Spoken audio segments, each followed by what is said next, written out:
sama Allah, pusing urusan rizki. Akhirnya apa? Ibadah dah beres, rizki pun tidak beres.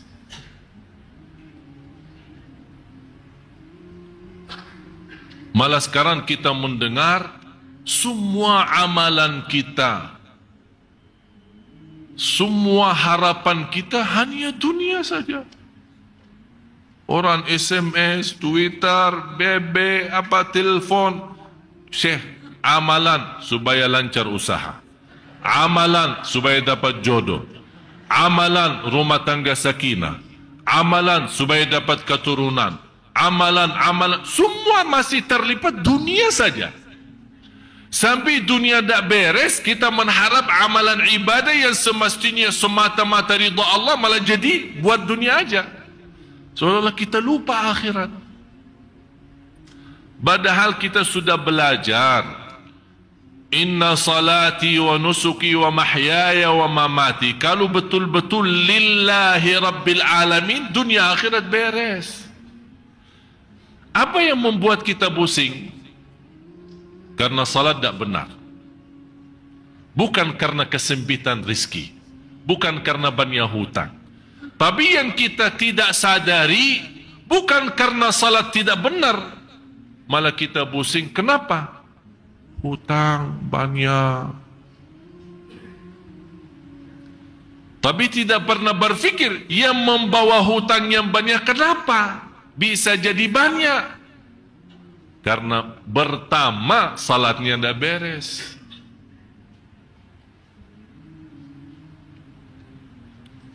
Bapak Ibu jamaah sekalian, dosa itu salah satu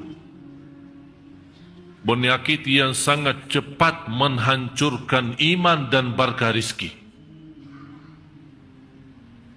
Semua Bapak Ibu berdoa minta rizki, harus percaya dan wajib percaya bagi Allah sangat mudah membagi rizki untuk kita semua. Tidak sulit. Tidak sulit. Tapi kenapa kita berdoa merasa tidak diijabah oleh Allah? Kenapa kita sudah sekian tahun bisa merasa diuji oleh Allah terus? Padahal kita berdoa, berzikir sebanyak-banyaknya. Karena bermasalahnya yang membuat telat diijabah dan dikabul oleh Allah. Berdoa, jalan dosa pun masih jalan. Ini yang membuat proses tunda ijabah doa, tunda kemudahan, tunda keinginan. Bukan tidak diterima, sudah diterima, tapi proses lama. Kenapa membuat dia proses lama? Dosa dan maksiat. Dosa mata, dosa lidah, dosa telinga, dosa tangan, dosa perbuatan kaki, dosa sembunyi, dosa terangkan, dosa besar, dosa kecil. Semua terhitung dosa. Ketinggalan salat berjamaah dosa. Ketinggalan takbirah pertama yang menjadi kemuliaan bagi orang salih yang sudah dijaminkan oleh Rasulullah SAW. Selamat dari neraka, yang bisa menjaga takbirah pertama sama imam selama 200 kali salat 40 hari. 40 hari, bukan 40 salat, 40 hari. Man shalla jama'atan la tafutuhu takbiratul ihrami 40 yawman kutibat lahu bara'atan.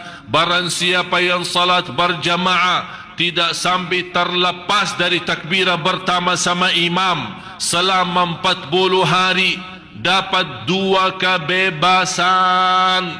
Bebas dari kemunafikan, yang kedua bebas dari neraka. Bahagia seorang bapa dan ibu yang sepanjang tahunnya, sepanjang umurnya dia mampu menjaga takbirah pertama sama imam. Luar biasa. Saya punya guru yang pernah saya ceritakan meninggal di Masjid Nabawi pas dia takbirah ihram sama imam Allahu Akbar meninggal dunia. Kenapa dia meninggal dunia pas takbiratul ihram? Karena selama 40 tahun tidak pernah lewat takbirah ihram. Alhamdulillah, itulah tadi kajian yang indah dari guru kita Al-Maghfuru Lahu Syekh Ali Jaber. Semoga menjadi amal jariah beliau dan diberikan tempat yang mulia di sisi Allah Subhanahu wa taala. Amin amin ya rabbal alamin. Wassalamualaikum warahmatullahi wabarakatuh.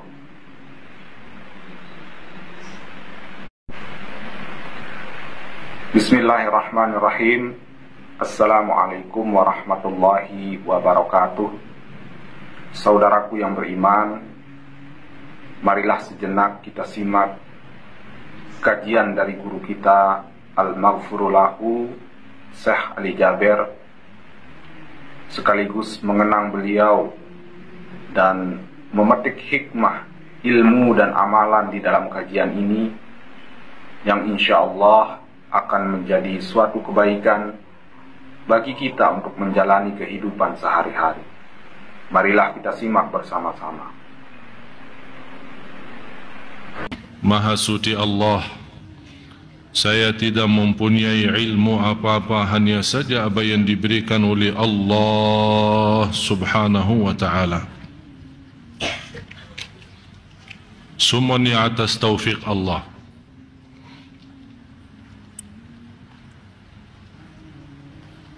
Yang merasa diri memiliki sesuatu itu sombong. Yang semestinya kita selalu merasa diri milik Allah, hamba Allah, tidak bisa apa-apa, tidak bisa kemana-mana dari Allah dan kembali kepada Allah. Itu hakikatnya la haula wala quwata illa billah. Ibadah pun tidak bisa sempurna kalau bukan taufik Allah. Sebagaimana bersabda Rasulullah sallallahu alaihi wasallam, innallaha idza ahabba 'abdan. Saya paling suka hadis ini.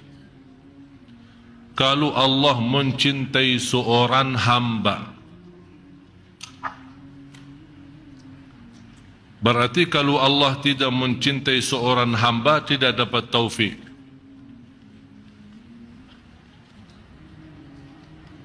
Dan selalu saya sampaikan, Allah memberikan dunia belum tentu Allah cinta. Jadi jangan anda merasa kekayaan itu tanda Allah mencintai kita. Adanya dunia, kehilangan dunia, sehat maupun sakit, senang maupun susah, itu sama sekali tidak ada tanda Allah cinta atau murka. Tapi yang menjadi tanda Allah mencintai seorang hamba, lihat agamanya. Semangatnya ibadah, semangatnya salat malam, semangatnya belajar, semangatnya untuk betul-betul menjadi orang yang bertakwa, jauh dari perkataan-perkataan yang tidak benar. Kalau orang sengaja dan jelas mencaci makinya, sikapnya menghadapi dengan ikhlas dan sabar. Apalagi yang tidak jelas yang namanya isu dan fitnah, dia tidak sama sekali meresponi, itulah tanda-tanda Allah mencintai orang itu. Inna Allaha idza ahabba 'abdan ista'malah. Kalau Allah mencintai seorang hamba, digunakan oleh Allah hamba itu. Digunakan apa? Dibukakan pintu taufik. Sahabat bertanya, ya Rasulullah, bagaimana maksudnya digunakan? Dijadikan apa? Qalu wa kaifa yasta'miluhu ya Rasulullah? Qala yuwaffiquhu fi amali khair. Allah menggunakan hamba itu, dibukakan pintu taufiknya untuk berbuat amal salih. Saat dia berbuat amal salih itu, Allah perintahkan malaikatul maut, silahkan cabut nyawanya. Itu namanya husnul.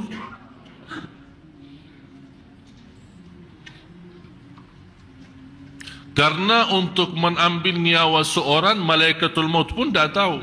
Dia menunggu perintah Allah. Allah tidak memberitahu malaikatul maut, hamba ini dicabut nyawanya saat dia lagi mabuk, atau saat dia lagi salat. Malaikatul maut tidak diberitahu hal itu. Yang dia diberitahu, dia menerima perintah, cabut nyawanya. Masalah keadaannya bukan urusan malaikatul maut. Oleh kerana itu, Bapa Ibu, kita sama-sama merasakan iyyaka na'budu wa iyyaka nasta'in.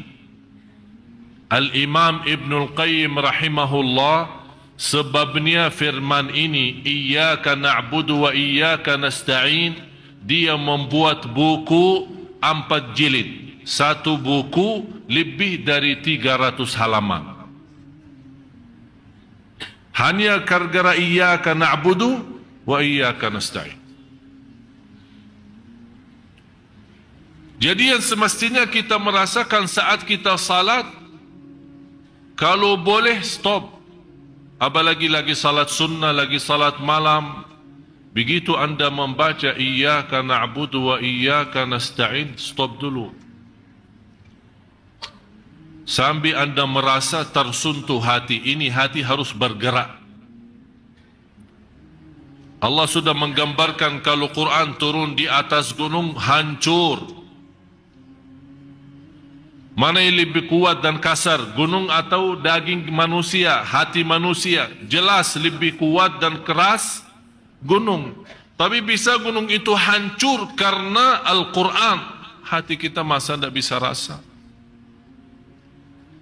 Kalau bisa kencang, bukan hanya kalbu kita yang malah seluruh tubuh badan kita berkencang saat mendengar kalamullah. Jadi pas anda baca iyyaka na'budu, hanya kepada engkau ya Allah kami beribadah.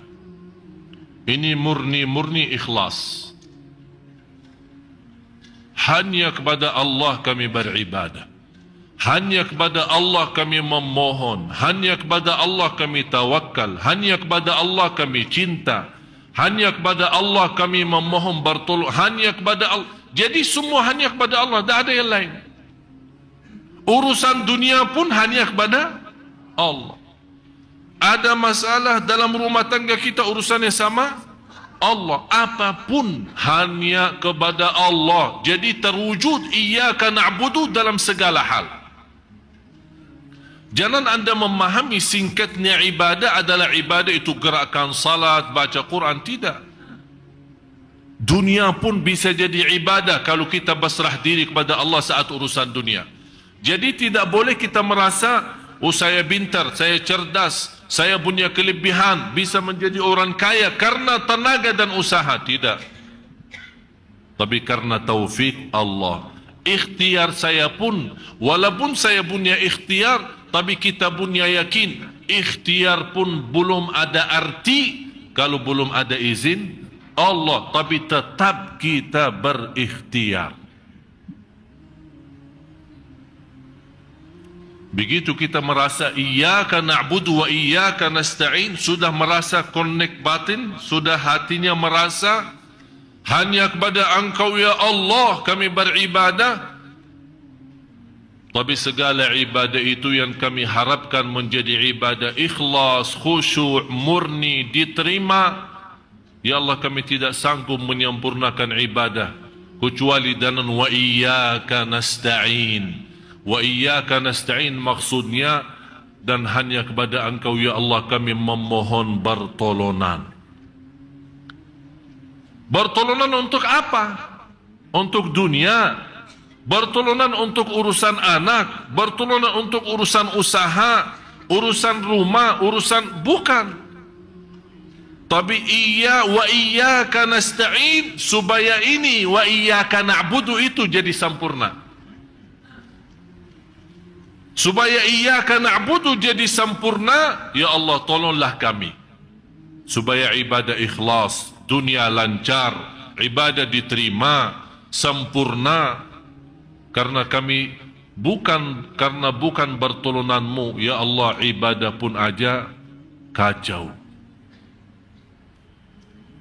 Ya mohon maaf, ibadah kita masih belum apa-apa.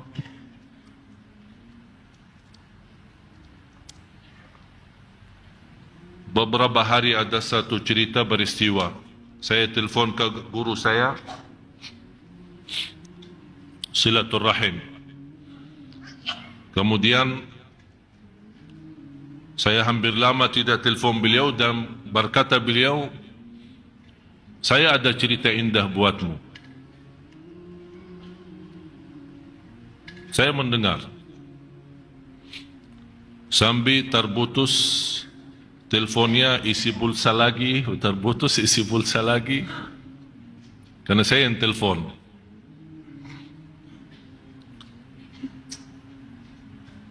Beliau menceritakan dan menunjukkan apa yang saya sampaikan ini. Iyyaka na'budu wa iyyaka nasta'in. Begitu setiap saya membaca Al-Fatihah di luar salat maupun di dalam salat, saya betul-betul merasakan Iyyaka na'budu wa iyyaka nasta'in membuat saya berhenti. Sambil ulama berkata, barang siapa yang memahami Iyyaka na'budu wa iyyaka nasta'in, dia mampu memahami Al-Fatihah. Barang siapa yang mampu memahami rahasia Al-Fatihah, dia akan mampu memahami segala isi Al-Quran. Semua isi Al-Quran kembali kepada Al-Fatihah. Semua isi Al-Fatihah sumbernya Iyyaka na'budu wa iyyaka nasta'in. Jadi kuncinya di situ. Jadi kita betul-betul sudah berserah diri hanya kepada Engkau ya Allah, ibadah, ikhlas, berjuangan semua, hidup mati karenamu ya Allah, wa iyyaka nasta'in. Habis itu sudah betul-betul kita meyakini segalanya milik Allah dan kita hamba Allah, baru kita minta petunjuk. Ihdinas siratal mustaqim. Buat apa?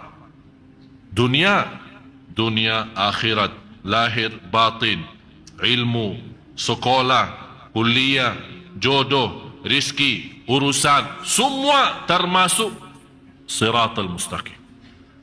Jadi siratal mustaqim bukan hanya agama.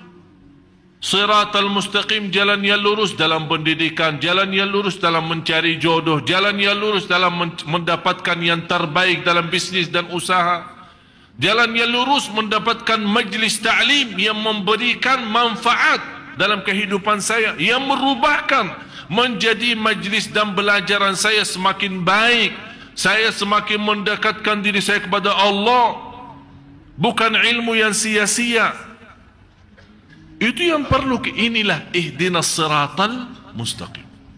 Malah salah satu taufik Allah subhanahu wa ta'ala bagi kita semua, kalau Allah membukakan kita bisa menghadiri majlis ta'lim yang Allah rubahkan rasa hati kita menjadi lebih baik.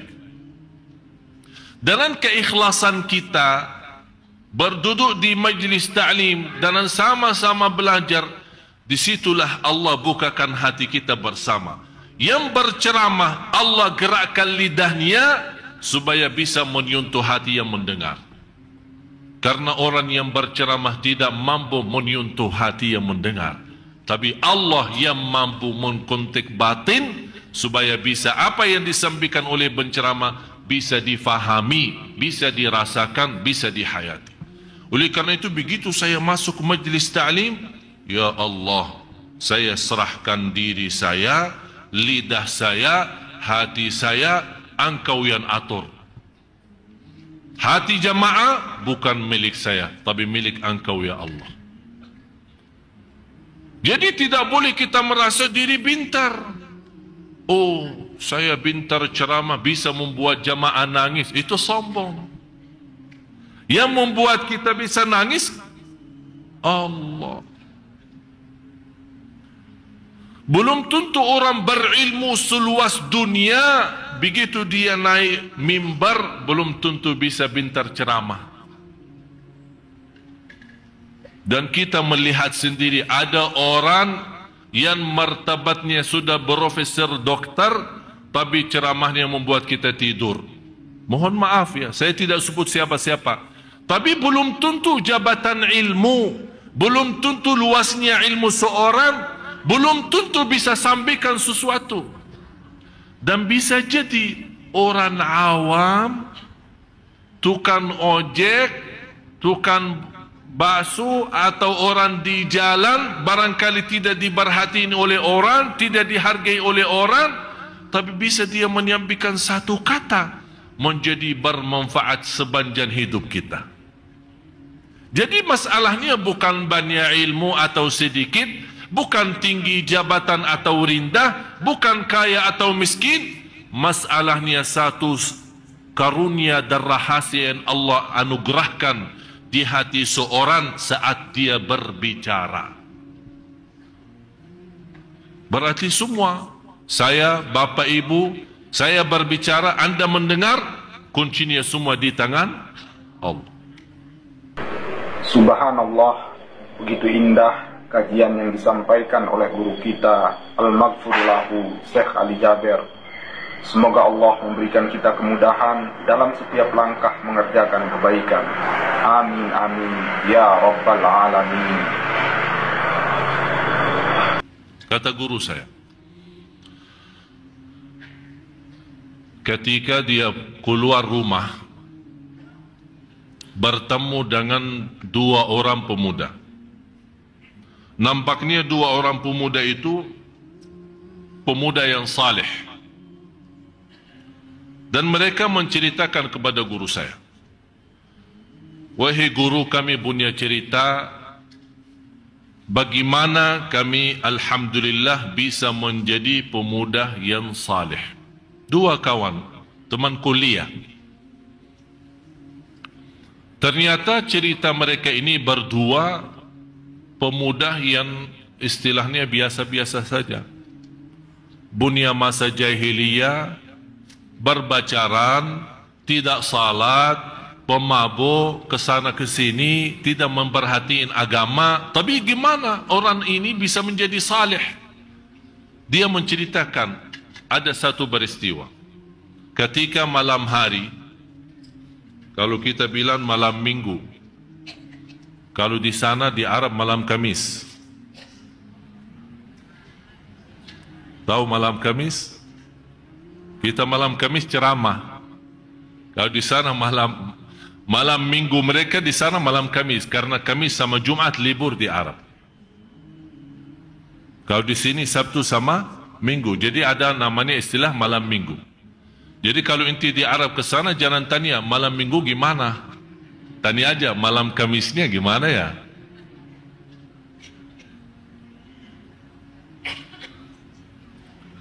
Jadi mereka ketika habis berhiburan, bersenang-senang bersama temannya, masing-masing sama bacarannya, mendekati subuh pulang, pisah. Dalam perjalanan dua anak muda ini, karena mereka sebagai anak kuliah tinggal sama, mereka berdua pulang. Dalam perjalanan melihat sebuah mobil. Di dalam mobil itu ada seorang ibu sudah tua. Mobil itu parkirannya di sebelah rumah sakit.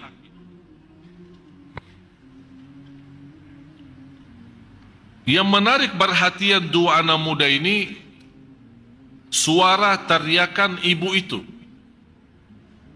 Mereka datang ke mobil, tidak ada orang. Kok ibu ini di dalam mobil sendirian? Begitu mereka mendekati, melihat ibu sepertinya dalam keadaan krisis sakratul maut. Langsung sebagai pemuda, walaupun namanya masa jahiliyah, berlakunya macam-macam, tapi masih namanya Muslim. Dia ingat, oh kalau kita dalam agama Islam, orang lagi krisis, mau mati, mau meninggal dunia, diajarin kalimat thayyibah, syahadat. Ayo ibu, asyhadu. Ibu itu ikut, asyhadu alla ilaha illallah, sampai dia menaikkan jarinya. Wa asyhadu anna Muhammadan Rasulullah. Habis kalimat syahadat, meninggal dunia. Tiba-tiba datang anaknya dari ruang rumah sakit, melihat ibunya meninggal, nangis. Ternyata anak itu baru saja mengeluarkan ibunya, karena dari sisi medis dokter sudah angkat tangan, rencana mau antar ke rumah, mau rawat di rumah. Begitu melihat ibunya meninggal dunia, nangis dan dia berteriak, ibu.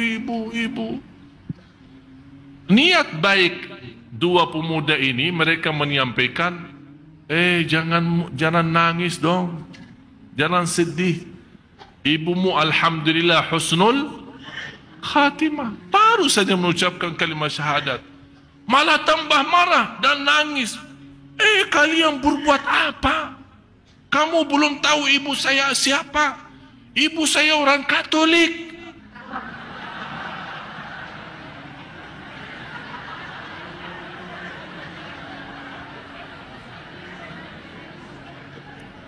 Itulah membuat mereka kaget. Ternyata ini keluarga Katolik, baru habis dirawat ibunya di rumah sakit, dia hantar ke mobil, dia balik ke rumah sakit lagi untuk tanda tangan. Allah punya rencana menggerakkan dua pemuda, walaupun masih berlaku zaman jahiliyah, melewati tempat itu. Ini semua Allah yang aturkan. Menjadi anak pemuda itu memimpin seorang Katolik masuk Islam dalam sakratul maut, dan menjadi ahli surga, diselamatkan oleh neraka, walaupun dia belum beribadah dengan kalimat syahadat saja, terjamin selamat dari neraka. Persis sesuai apa yang terjadi di masa Rasulullah, sama seorang Yahudi datang mengucapkan kalimat syahadat dan tidak pernah sujud satu kali pun, dan ikut perang bersama Rasul, dalam perang meninggal. Begitu anak pemuda ini dua orang mendengar, sebabnya dua orang ini, seorang Katolik bisa masuk Islam, membuat kesadaran buat dua pemuda ini, dua-duanya juga mendapatkan hidayah dan merubah menjadi anak yang salih. Dan sekarang dua ini menjadi dua imam terkenal di Arab. Itu rencana siapa? Memberikan tanda apa? Allah sayang enggak? Yang Katolik diselamatkan dari neraka sebabnya dua pemuda nakal, dan sebabnya Islamnya Katolik, pemuda itu masuk menjadi anak yang saleh. Prosesnya hanya dalam waktu tidak sampai barangkali 1 menit atau 2 menit, tapi Allah merubahkan keselamatan 3 orang. Begitu dahsyatnya Allah. Supaya kita yakini, iyyaka na'budu wa iyyaka nasta'in. Pertolongan Allah. Pertolongan Allah. Itulah salah satu pertolongan Allah yang kita minta maupun tidak pernah minta. Kira-kira seorang ibu itu pernah berdoa, ya Allah kasih saya hidayah kepada Islam? Atau ya Allah kalau saya mau krisis pas lagi di dalam mobil atau habis keluar dari rumah sakit, tolong bertemukan dengan orang Islam supaya mengajak saya masuk Islam. Tidak pernah terbayang peristiwa ini. Tapi begitu dahsyatnya Allah Subhanahu wa ta'ala. Ini yang membuat kita Bapak Ibu sadari Allah Maha baik. Allah Maha kasih sayang. Percaya aturan Allah yang terbaik, sistem Allah yang terbaik. Qulna ihbitu minha jami'a fa imma ya'tiyannakum minni huda. Waktu Allah menurunkan Nabi Adam alaihissalam serta isterinya semuanya keluar dari surga, dan Allah mengingatkan kembali ke bumi melihat peristiwa yang begitu penuh dengan ujian dan cobaan, dan ingat satu hal, akan datang kepada kalian petunjukku. Fa imma ya'tiyannakum minni huda, akan datang kepada kalian petunjukku. Faman tabi'a hudaya, barang siapa yang mengikuti petunjukku, fala khaufun alaihim wala hum yahzanun.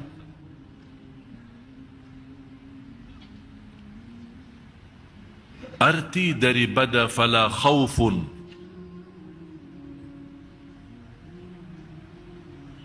jangan takut. Betul? Wala yahzanun, jangan sedih. Pertanyaan saya, yang biasa kita takuti apa?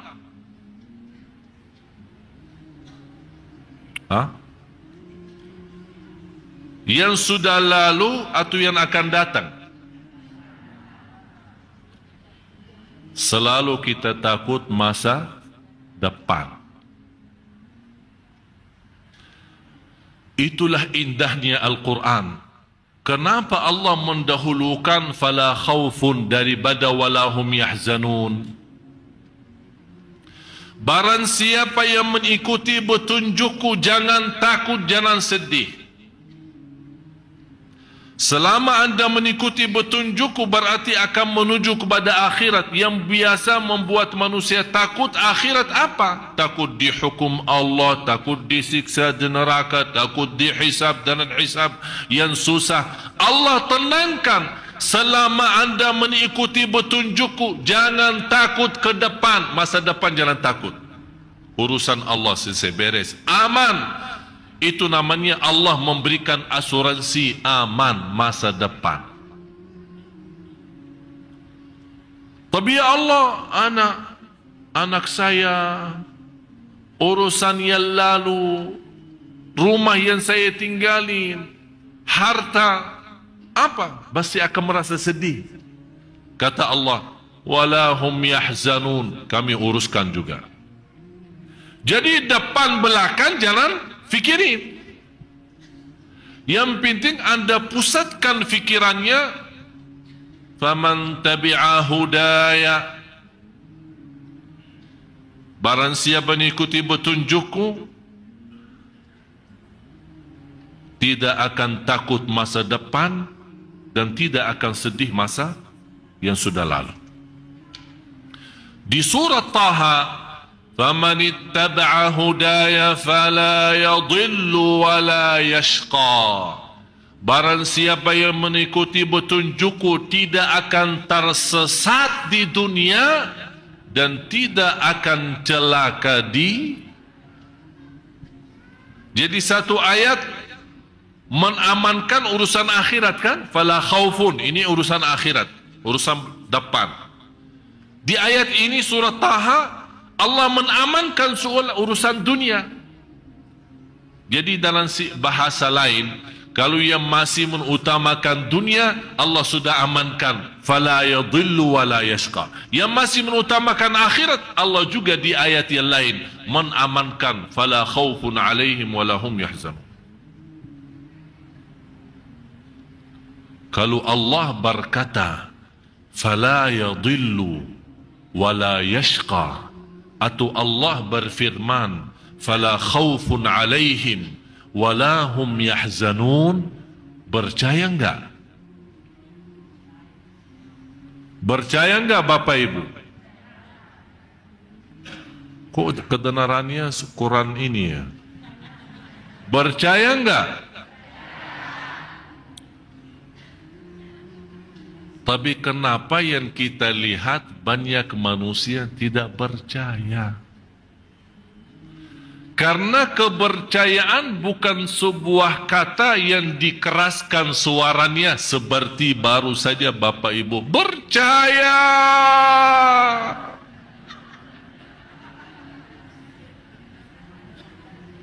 Kepercayaan itu ada bukti. Buktinya apa? Faman tabi'a hudaya. Barang siapa yang mengikuti petunjukku. Jadi tanda besar kepercayaan kita tidak perlu tariak.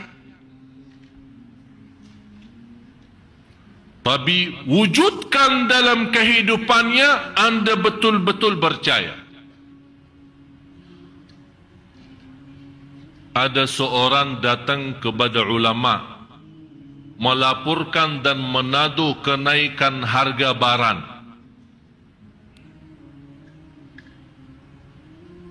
Ini semacam bermasalah di Indonesia. Naik minyak, naik beras, naik sambil biaya tol naik juga. Bajaknya naik, ini naik. Yang saya heran, selama saya di Indonesia belum pernah mendengar iman yang naik. Kapan iman naik? Semuanya naik, dosa pun naik, iman masih, kalau masih stabil syukur, malah menurun. Ini masalahnya. Jadi ada orang datang kepada seorang ulama, dia menadu bermasalah, naik semua barang, harga roti naik, harga ini naik. Apa jawabannya ulama? Saya tidak mau tahu. Saya beribadah kepada Allah sesuai perintahnya, dan Allah yang memberi rezeki sesuai janjiannya. Selesai. Faham gak hikmah itu? Aku beribadah karena yang Allah perintahkan saya ibadah, bukan perintahkan saya rizki. Kenapa saya pusing soal rizki? Saya menyempurnakan ibadah sesuai perintahnya, dia penuhi rizki sesuai janjiannya. Udah selesai. Sekarang yang menjadi masalah, kita tidak beres urusan sama Allah, pusing urusan rizki. Akhirnya apa? Ibadah dah beres, rizki pun tidak beres.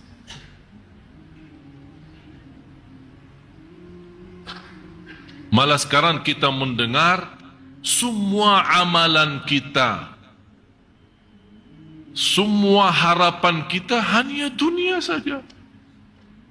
Orang SMS, Twitter, BB, telepon, Syekh, amalan supaya lancar usaha, amalan supaya dapat jodoh, amalan rumah tangga sakinah, amalan supaya dapat keturunan, amalan, semua masih terlibat dunia saja. Sampai dunia tak beres, kita mengharap amalan ibadah yang semestinya semata-mata ridha Allah malah jadi buat dunia aja. Seolah-olah kita lupa akhirat. Padahal kita sudah belajar.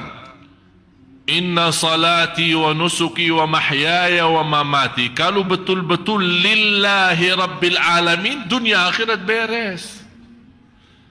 Apa yang membuat kita pusing? Karena salat tak benar. Bukan karena kesempitan rizki, bukan karena banyak hutang. Tapi yang kita tidak sadari, bukan karena salat tidak benar, malah kita pusing. Kenapa? Hutang banyak. Tapi tidak pernah berfikir yang membawa hutang yang banyak kenapa bisa jadi banyak. Karena pertama salatnya tidak beres.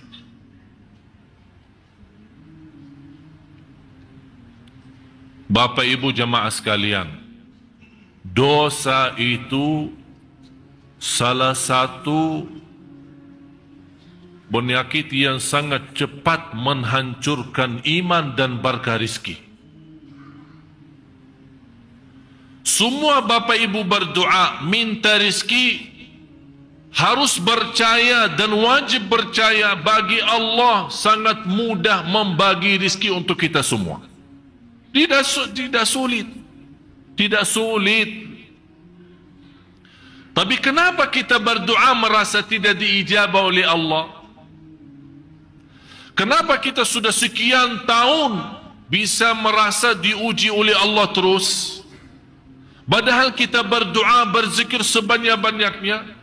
Karena bermasalahnya yang membuat telat diijabah dan dikabul oleh Allah.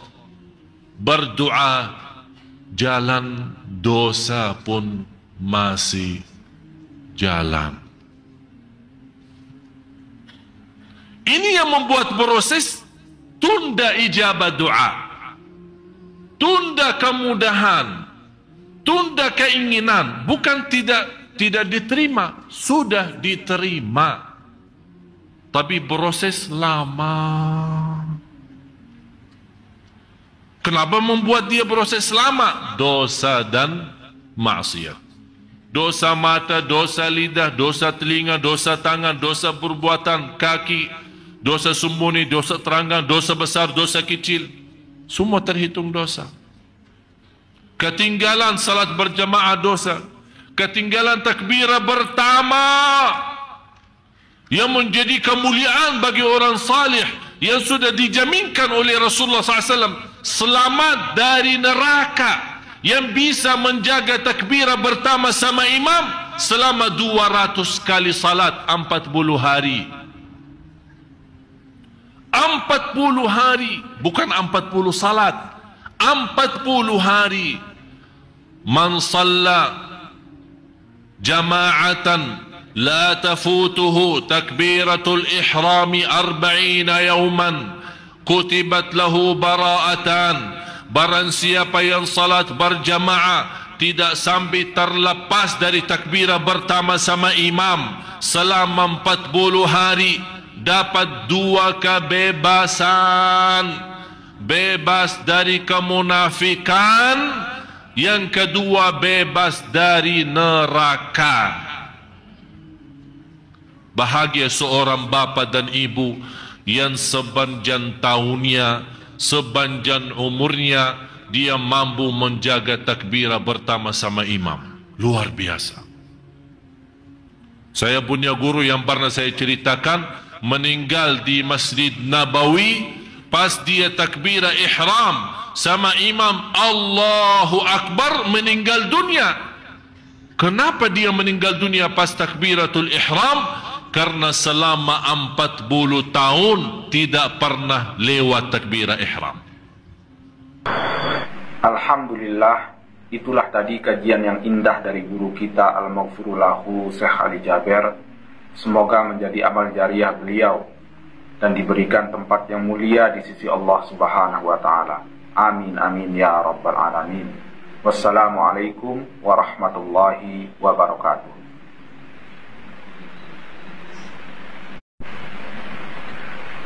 Bismillahirrahmanirrahim. Assalamualaikum warahmatullahi wabarakatuh.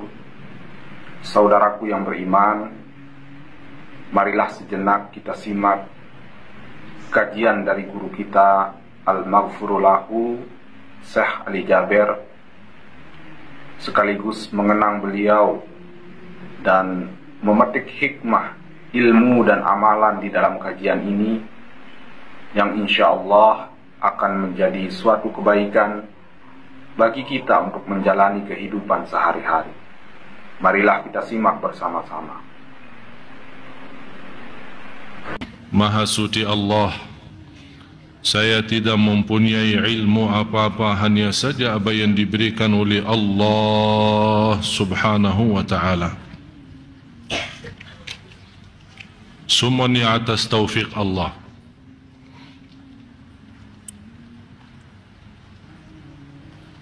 Yang merasa diri memiliki sesuatu itu sombong. Yang semestinya kita selalu merasa diri milik Allah, hamba Allah, tidak bisa apa-apa, tidak bisa kemana-mana dari Allah dan kembali kepada Allah. Itu hakikatnya la hawla wa la quwwata illa billah. Ibadah pun tidak bisa sempurna kalau bukan taufik Allah. Sebagaimana bersabda Rasulullah sallallahu alaihi wasallam, innallaha idza ahabba 'abdan. Saya paling suka hadis ini. Kalau Allah mencintai seorang hamba, berarti kalau Allah tidak mencintai seorang hamba, tidak dapat taufik.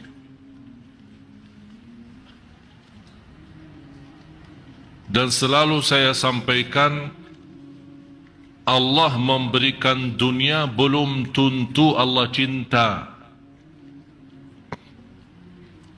Jadi jangan anda merasa kekayaan itu tanda Allah mencintai kita. Adanya dunia, kehilangan dunia, sehat maupun sakit, senang maupun susah, itu sama sekali tidak ada tanda Allah cinta atau murka. Tapi yang menjadi tanda Allah mencintai seorang hamba, lihat agamanya. Semangatnya ibadah, semangatnya salat malam, semangatnya belajar, semangatnya untuk betul-betul menjadi orang yang bertakwa, jauh dari perkataan-perkataan yang tidak benar. Kalau orang sengaja dan jelas mencaci makinya, sikapnya menghadapi dengan ikhlas dan sabar. Apalagi yang tidak jelas yang namanya isu dan fitnah, dia tidak sama sekali meresponi, itulah tanda-tanda Allah mencintai orang itu. Inna Allaha idza ahabba 'abdan ista'malah.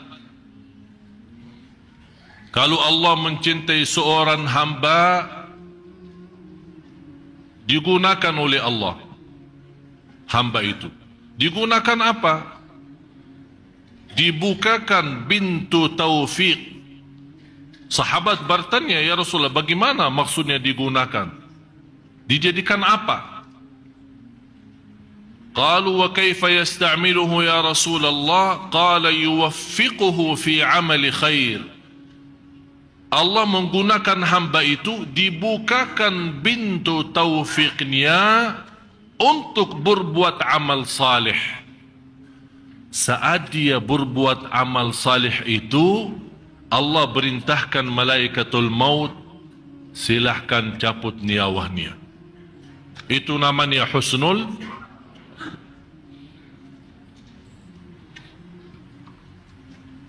Karena untuk mengambil nyawa seorang, malaikatul maut pun tidak tahu.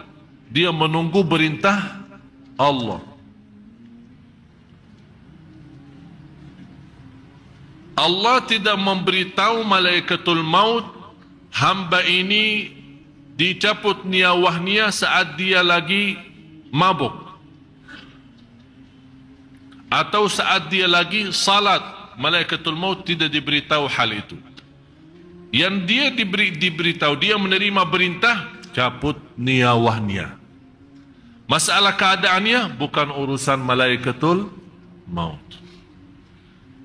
Oleh kerana itu, Bapak Ibu, kita sama-sama merasakan iyyaka na'budu wa iyyaka nasta'in.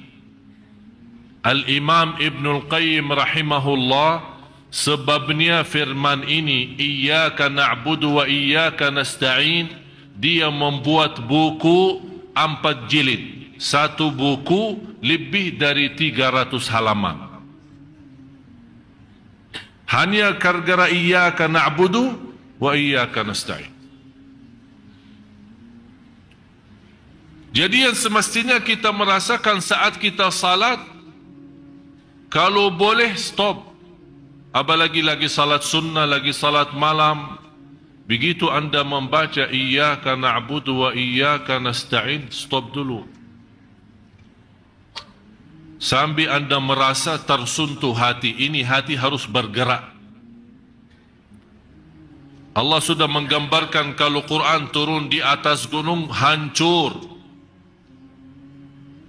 Mana yang lebih kuat dan kasar, gunung atau daging manusia, hati manusia? Jelas lebih kuat dan keras gunung. Tapi bisa gunung itu hancur karena Al-Quran. Hati kita masa tidak bisa rasa. Kalau bisa kencang, bukan hanya kalbu kita yang malah seluruh tubuh badan kita berkencang saat mendengar kalamullah.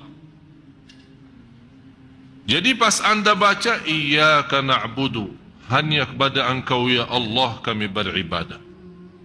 Ini murni ikhlas. Hanya kepada Allah kami beribadah.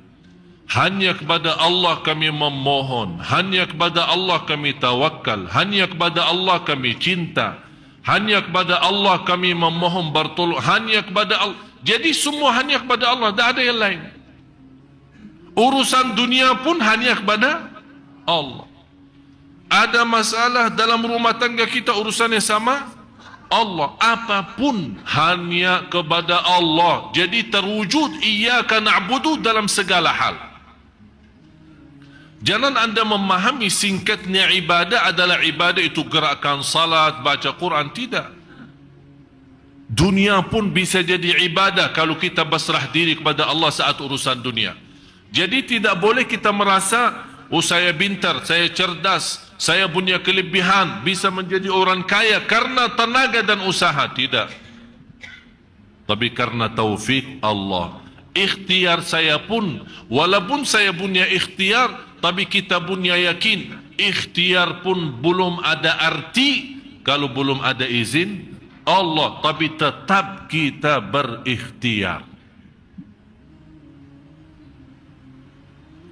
Begitu kita merasa iyyaka na'budu wa iyyaka nasta'in, sudah merasa connect batin, sudah hatinya merasa hanya kepada engkau ya Allah kami beribadah.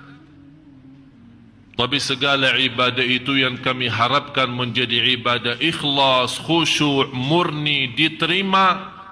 Ya Allah, kami tidak sanggup menyempurnakan ibadah kecuali dengan wa iyyaka nasta'in. Wa iyyaka nasta'in maksudnya dan hanya kepada engkau ya Allah kami memohon pertolongan. Pertolongan untuk apa? Untuk dunia. Pertolongan untuk urusan anak, pertolongan untuk urusan usaha, urusan rumah, urusan bukan.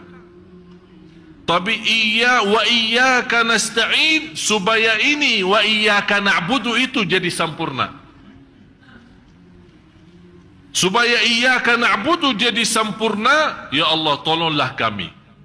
Supaya ibadah ikhlas, dunia lancar, ibadah diterima, sempurna. Karena kami bukan pertolonganmu ya Allah, ibadah pun aja kacau. Ya mohon maaf, ibadah kita masih belum apa-apa.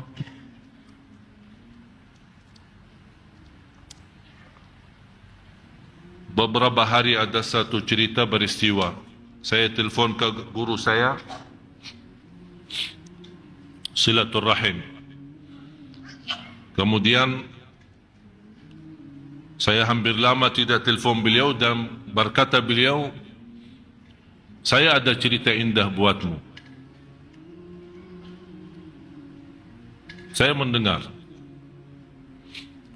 Sambil terputus teleponnya, isi pulsa lagi, terputus isi pulsa lagi. Karena saya yang telefon.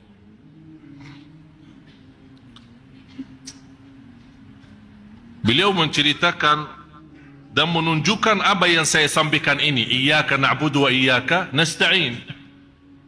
Begitu setiap saya membaca Al-Fatihah di luar salat maupun di dalam salat, saya betul-betul merasakan Iyyaka na'budu wa iyyaka nasta'in membuat saya berhenti. Sambil ulama berkata, barang siapa yang memahami Iyyaka na'budu wa iyyaka nasta'in, dia mampu memahami Al-Fatihah. Barang siapa yang mampu memahami rahasia Al-Fatihah, dia akan mampu memahami segala isi Al-Quran. Semua isi Al-Quran kembali kepada Al-Fatihah. Semua isi Al-Fatihah sumbernya Iyyaka na'budu wa iyyaka nasta'in. Jadi kuncinya di situ.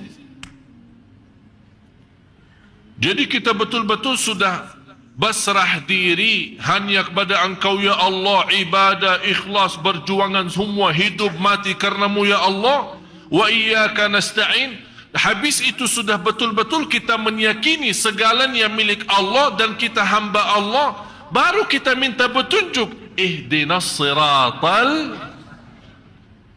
siratal mustaqim. Buat apa? Dunia akhirat, lahir batin, ilmu, sekolah, kuliah, jodoh, rizki, urusan, semua termasuk siratal mustaqim. Jadi siratal mustaqim bukan hanya agama.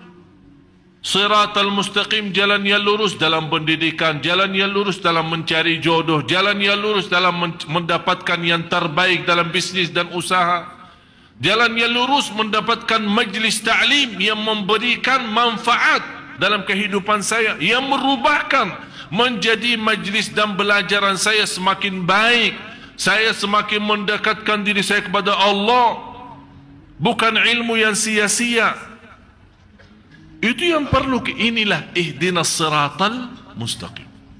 Malah salah satu taufik Allah subhanahu wa ta'ala bagi kita semua, kalau Allah membukakan kita bisa menghadiri majlis ta'lim, yang Allah rubahkan rasa hati kita menjadi lebih baik. Dengan keikhlasan kita berduduk di majlis ta'lim dan sama-sama belajar, disitulah Allah bukakan hati kita bersama. Yang berceramah Allah gerakkan lidahnya supaya bisa menyentuh hati yang mendengar. Karena orang yang berceramah tidak mampu menyentuh hati yang mendengar, tapi Allah yang mampu mengkontak batin supaya bisa apa yang disampaikan oleh penceramah bisa difahami, bisa dirasakan, bisa dihayati. Oleh karena itu begitu saya masuk majlis ta'lim, ya Allah, saya serahkan diri saya, lidah saya, hati saya, Engkau yang atur. Hati jamaah bukan milik saya, tapi milik Engkau ya Allah. Jadi tidak boleh kita merasa diri pintar. Oh, saya pintar ceramah bisa membuat jamaah nangis. Itu sombong. Yang membuat kita bisa nangis Allah. Belum tentu orang berilmu seluas dunia, begitu dia naik mimbar, belum tentu bisa pintar ceramah. Dan kita melihat sendiri ada orang yang martabatnya sudah profesor doktor, tapi ceramahnya membuat kita tidur. Mohon maaf ya, saya tidak sebut siapa-siapa. Tapi belum tentu jabatan ilmu, belum tentu luasnya ilmu seorang, belum tentu bisa sampaikan sesuatu. Dan bisa jadi orang awam, tukang ojek, tukang bakso, atau orang di jalan barangkali tidak diperhatiin oleh orang, tidak dihargai oleh orang, tapi bisa dia menyampaikan satu kata menjadi bermanfaat sepanjang hidup kita. Jadi masalahnya bukan banyak ilmu atau sedikit, bukan tinggi jabatan atau rendah, bukan kaya atau miskin. Masalahnya satu karunia dan rahasia yang Allah anugerahkan di hati seorang saat dia berbicara. Berarti semua, saya, Bapak Ibu, saya berbicara, Anda mendengar, kuncinya semua di tangan Allah. Subhanallah, begitu indah kajian yang disampaikan oleh guru kita Al-Maghfur Lahu Syekh Ali Jaber. Semoga Allah memberikan kita kemudahan dalam setiap langkah mengerjakan kebaikan. Amin amin ya rabbal alamin. Kata guru saya, ketika dia keluar rumah bertemu dengan dua orang pemuda. Nampaknya dua orang pemuda itu pemuda yang saleh. Dan mereka menceritakan kepada guru saya, wahai guru, kami punya cerita bagaimana kami alhamdulillah bisa menjadi pemuda yang saleh. Dua kawan, teman kuliah. Ternyata cerita mereka ini berdua pemuda yang istilahnya biasa-biasa saja. Bunya masa jahiliyah, berbacaran, tidak salat, pemabuk, kesana kesini, tidak memperhatiin agama. Tapi gimana orang ini bisa menjadi saleh? Dia menceritakan ada satu peristiwa. Ketika malam hari, kalau kita bilang malam minggu, kalau di sana di Arab malam Kamis. Tahu malam Kamis? Kita malam Kamis ceramah. Kalau di sana malam minggu, mereka di sana malam Kamis, karena Kamis sama Jumat libur di Arab. Kalau di sini Sabtu sama Minggu. Jadi ada namanya istilah malam minggu. Jadi kalau inti di Arab ke sana jangan tanya malam minggu gimana. Tanya aja malam Kamisnya gimana ya.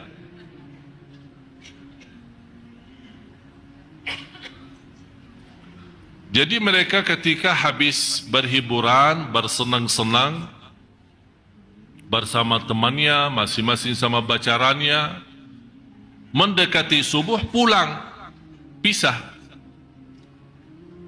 Dalam perjalanan dua anak muda ini, karena mereka sebagai anak kuliah tinggal sama, mereka berdua pulang. Dalam perjalanan melihat sebuah mobil. Di dalam mobil itu ada seorang ibu sudah tua.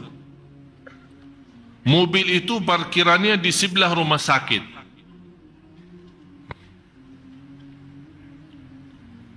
Yang menarik perhatian dua anak muda ini, suara teriakan ibu itu. Mereka datang ke mobil, tidak ada orang. Kok ibu ini di dalam mobil sendirian? Begitu mereka mendekati, melihat ibu sepertinya dalam keadaan krisis, sakratul maut. Langsung sebagai pemuda, walaupun namanya masa jahiliyah, berlakunya macam-macam, tapi masih namanya Muslim. Dia ingat, oh kalau kita dalam agama Islam, orang lagi krisis, mau mati, mau meninggal dunia, diajarin kalimat thayyibah, syahadat. Ayo ibu, asyhadu. Ibu itu ikut, asyhadu alla ilaha illallah sampai dia menaikkan jarinya. Wa asyhadu anna Muhammadan Rasulullah. Habis kalimat syahadat, meninggal dunia. Tiba-tiba datang anaknya dari ruang rumah sakit, melihat ibunya meninggal, nangis. Ternyata anak itu baru saja mengeluarkan ibunya, karena dari sisi medis dokter sudah angkat tangan, rencana mau antar ke rumah, mau rawat di rumah. Begitu melihat ibunya meninggal dunia, nangis dan dia berteriak, ibu. Niat baik dua pemuda ini, mereka menyampaikan, jangan nangis dong, jangan sedih. Ibumu alhamdulillah husnul khatimah, baru saja mengucapkan kalimat syahadat, malah tambah marah dan nangis. Kalian berbuat apa? Kamu belum tahu ibu saya siapa? Ibu saya orang Katolik.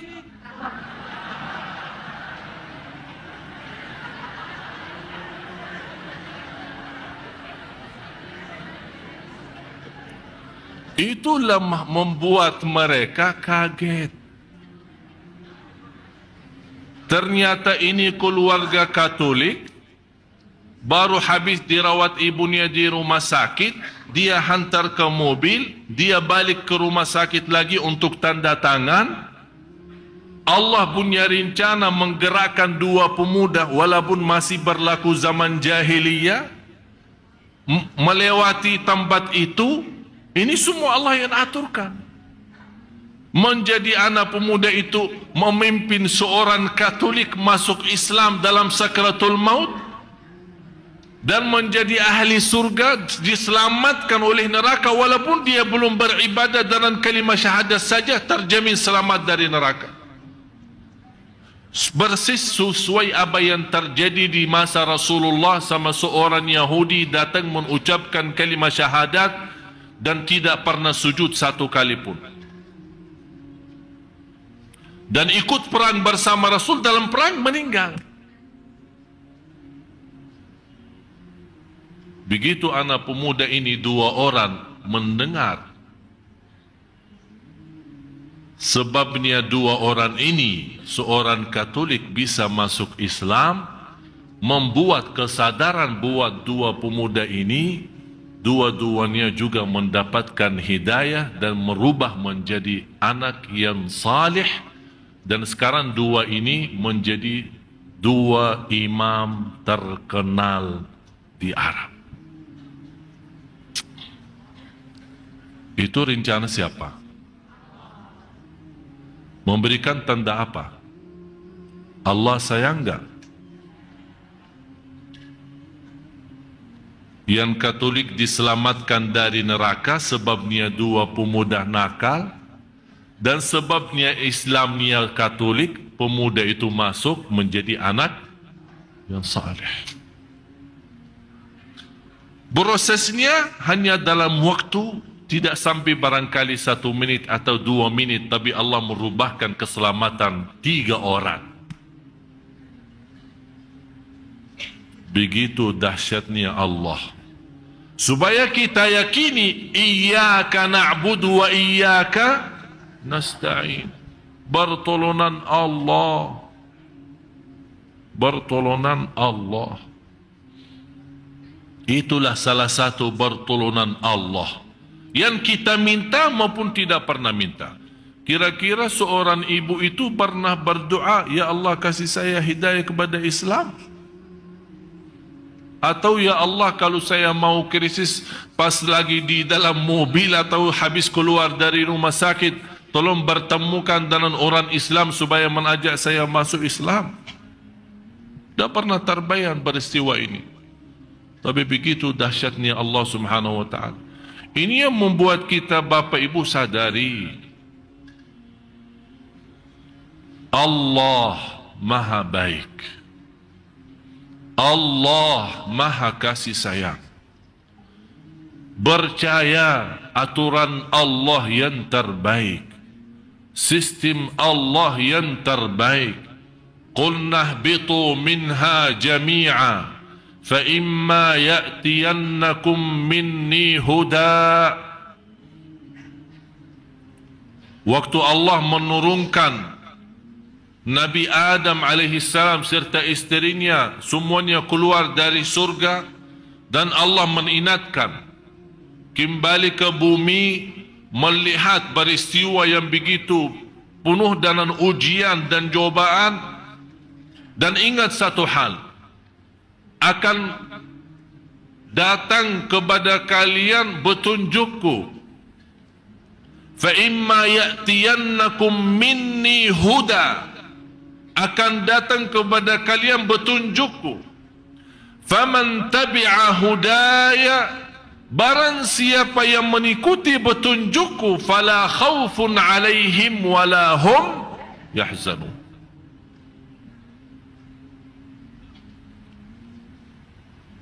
Arti daripada fala khaufun,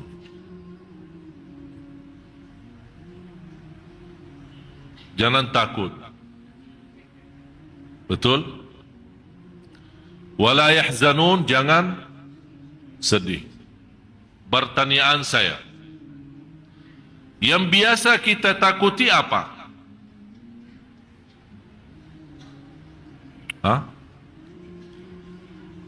Yang sudah lalu atau yang akan datang? Selalu kita takut masa depan. Itulah indahnya Al-Quran. Kenapa Allah mendahulukan fala khaufun daripada walahum yahzanun? Barang siapa yang mengikuti petunjukku, jangan takut, jangan sedih.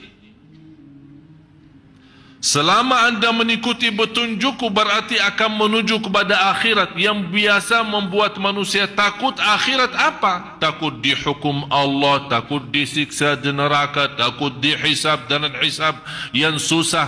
Allah tenangkan, selama anda mengikuti petunjukku, jangan takut ke depan. Masa depan jangan takut. Urusan Allah selesai, beres, aman.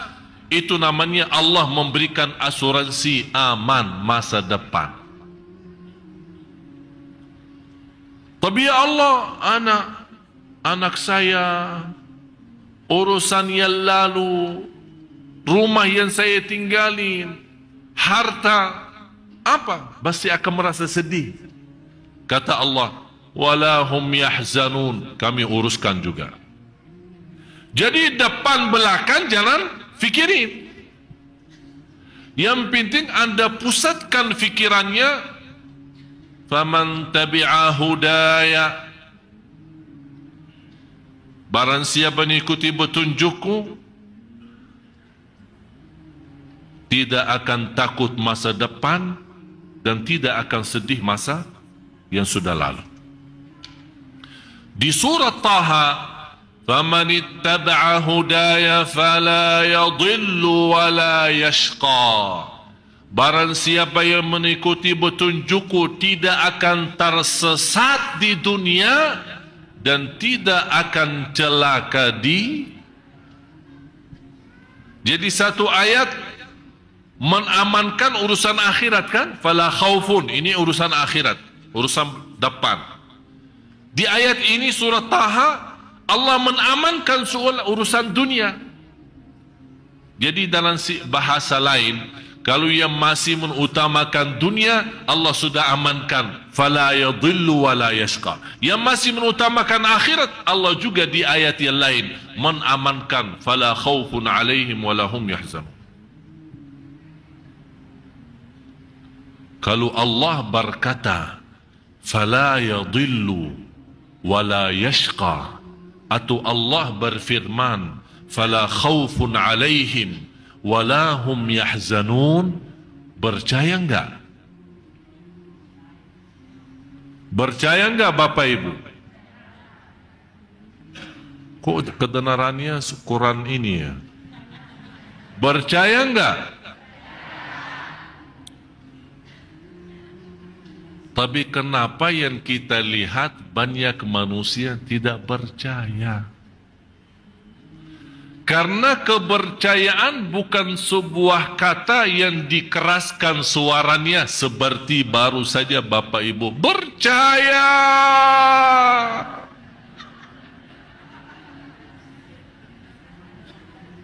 Kepercayaan itu ada bukti. Buktinya apa? Faman tabi'a hudaya. Barang siapa yang mengikuti petunjukku. Jadi tanda besar kepercayaan kita tidak perlu teriak. Tapi wujudkan dalam kehidupannya, anda betul-betul percaya. Ada seorang datang kepada ulama melaporkan dan menado kenaikan harga barang.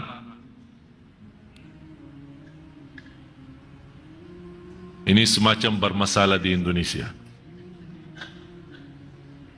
Naik minyak, naik beras, naik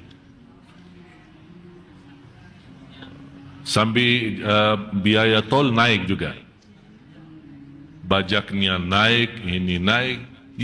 Yang saya heran, selama saya di Indonesia belum pernah mendengar iman yang naik. Kapan iman naik? Semuanya naik, dosa pun naik, iman masih, kalau masih stabil syukur, malah menurun. Ini masalahnya. Jadi ada orang datang kepada seorang ulama, dia menadu bermasalah, naik semua barang, harga roti naik, harga ini naik. Apa jawabannya ulama? Saya tidak mau tahu. Saya beribadah kepada Allah sesuai perintahnya, dan Allah yang memberi rezeki sesuai janjiannya. Selesai. Faham tak hikmah itu? Aku beribadah karena yang Allah perintahkan saya ibadah, bukan perintahkan saya rezeki. Kenapa saya pusing soal rezeki?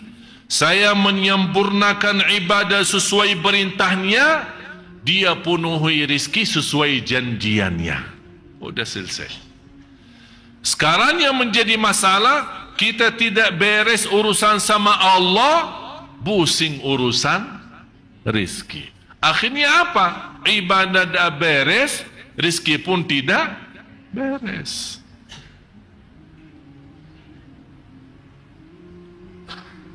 Malah sekarang kita mendengar semua amalan kita,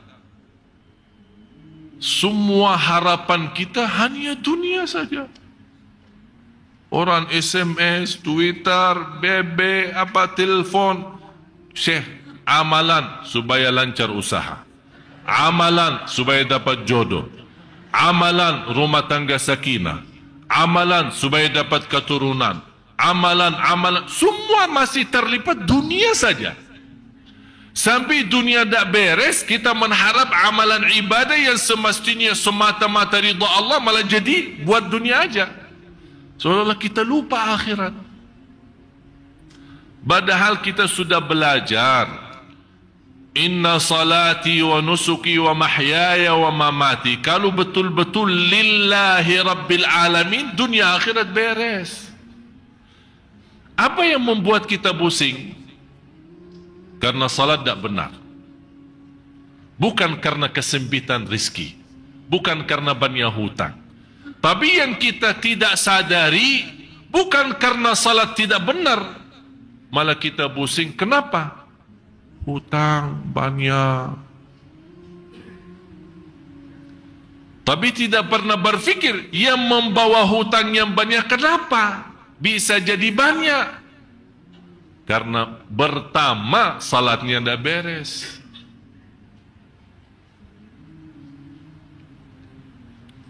Bapak Ibu jamaah sekalian, dosa itu salah satu penyakit yang sangat cepat menghancurkan iman dan berkah rezeki.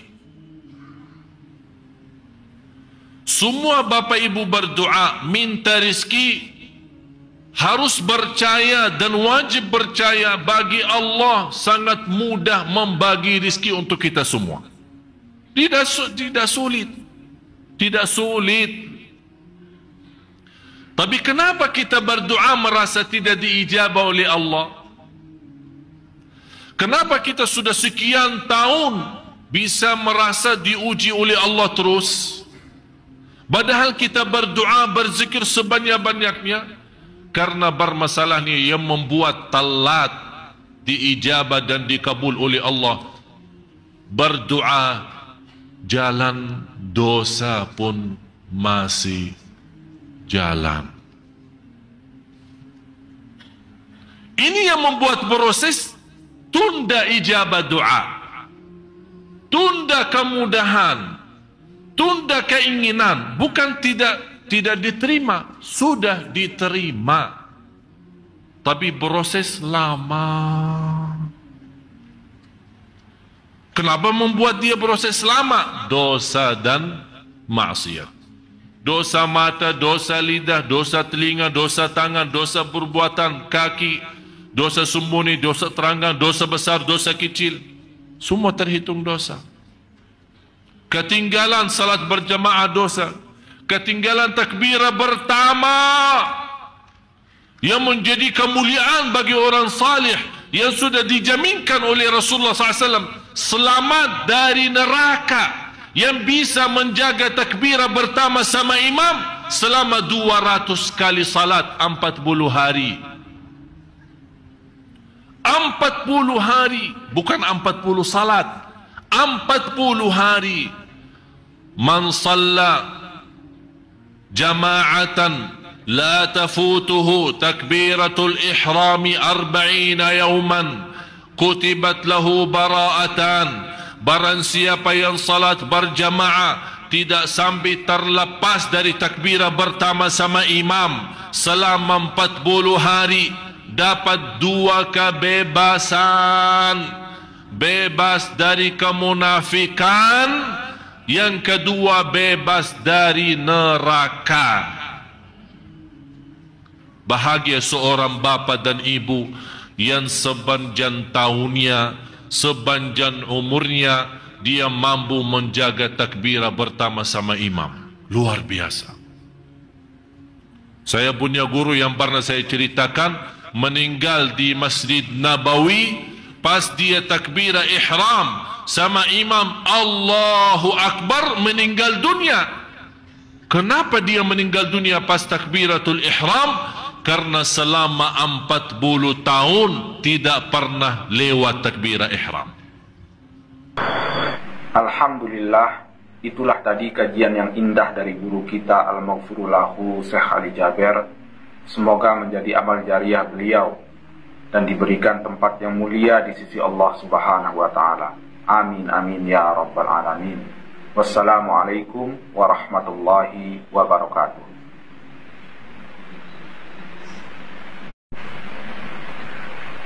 Bismillahirrahmanirrahim.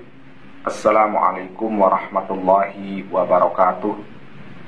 Saudaraku yang beriman, marilah sejenak kita simak kajian dari guru kita Al-Maghfurullahu Syekh Ali Jaber, sekaligus mengenang beliau dan memetik hikmah, ilmu dan amalan di dalam kajian ini yang insya Allah akan menjadi suatu kebaikan bagi kita untuk menjalani kehidupan sehari-hari.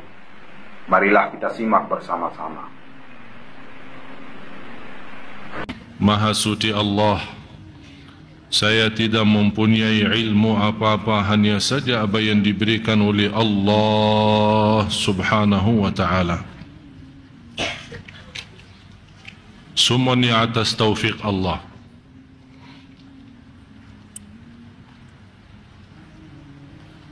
Yang merasa diri memiliki sesuatu itu sombong. Yang semestinya kita selalu merasa diri milik Allah, hamba Allah, tidak bisa apa-apa, tidak bisa kemana-mana dari Allah dan kembali kepada Allah. Itu hakikatnya la haula wala quwata illa billah. Ibadah pun tidak bisa sempurna kalau bukan taufik Allah. Sebagaimana bersabda Rasulullah sallallahu alaihi wasallam, innallaha idza ahabba 'abdan. Saya paling suka hadis ini. Kalau Allah mencintai seorang hamba, berarti kalau Allah tidak mencintai seorang hamba, tidak dapat taufik.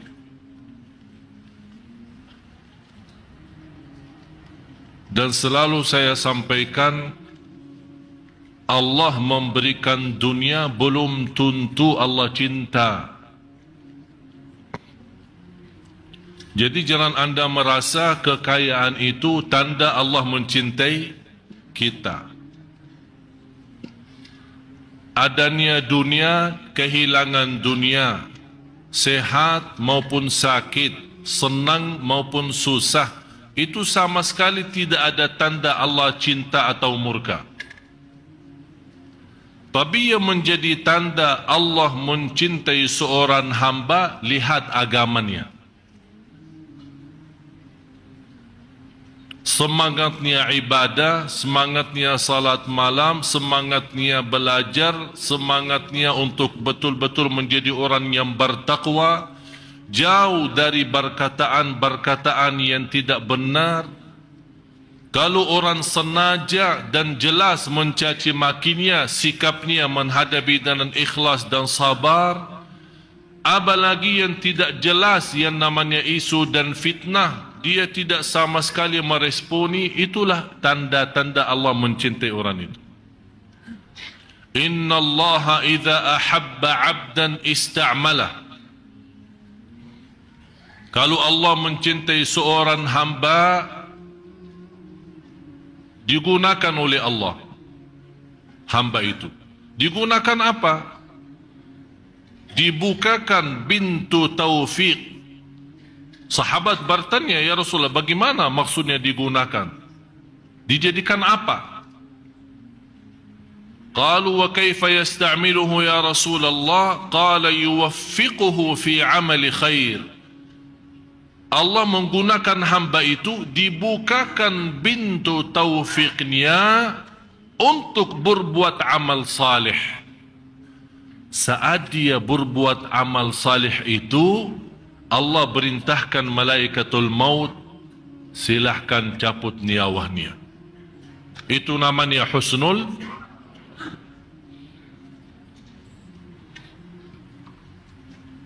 Karena untuk mengambil nyawa seorang, malaikatul maut pun tidak tahu. Dia menunggu perintah Allah. Allah tidak memberitahu malaikatul maut, hamba ini dicabut nyawanya saat dia lagi mabuk, atau saat dia lagi salat. Malaikatul maut tidak diberitahu hal itu. Yang dia diberitahu, dia menerima perintah, cabut nyawanya. Masalah keadaannya bukan urusan malaikatul maut. Oleh kerana itu, Bapak Ibu, kita sama-sama merasakan iyyaka na'budu wa iyyaka nasta'in. Al-Imam Ibnul Qayyim rahimahullah, sebabnya firman ini iyyaka na'budu wa iyyaka nasta'in, dia membuat buku 4 jilid. Satu buku lebih dari 300 halaman. Hanya gara-gara iyyaka na'budu wa iyyaka nasta'in. Jadi yang semestinya kita merasakan saat kita salat, kalau boleh stop. Apalagi lagi salat sunnah, lagi salat malam, begitu anda membaca iyyaka na'budu wa iyyaka